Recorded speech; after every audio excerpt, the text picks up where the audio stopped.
Casimiro nagpakitang gilas, McGregor parang nakahukay ng ginto. Etong at pag-usapan natin. Pero bago ang lahat, pakisubscribe po ng channel ko. Huwag nyo na rin kalimutan i-click ang notification bell para lagi kayong una sa balita. Pag-usapan nga po natin mga kaboxing, napabalita naman ang usap-usapang paghaharap ni Conor McGregor kontra kay YouTube star Logan Paul sa isang exhibition fight na posibleng ganapin sa Mumbai, India. Na isang mega fight dahil pwedeng kumobra dito si McGregor na tumataginting na $250 million. Matindi ito mga kaboxing, exhibition fight lang pero ang laki ng bigayan ng premyo. Samantalang dalawang Pinoy ang maghaharap sa darating na January 18 taong kasalukuyan na gaganapin sa Iligan City.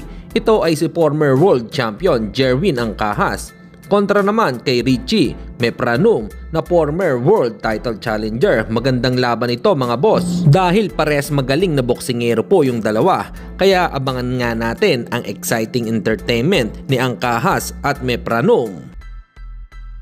At sa kabilang balita naman tayo mga kaboxing, pinakita naman ni Janrel Cuadrolas Casimiro ang kanyang sparring session. Maririnig dito ang lakas ng mga patama ni Cuadrolas. Hahanga ka din sa ka-sparring ito dahil kayang-kaya niyang saluin ito. Pero syempre kitang-kita pa din ang difference nilang dalawa. Mas magaling pa din ang kilos ng isang former 3 Division World Champion.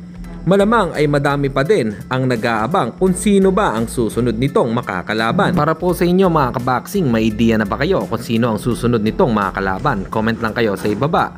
Hanggang dito na lang muna ang ating balita. Dito na lang ang aking Boxing News Report. Babu! Oh!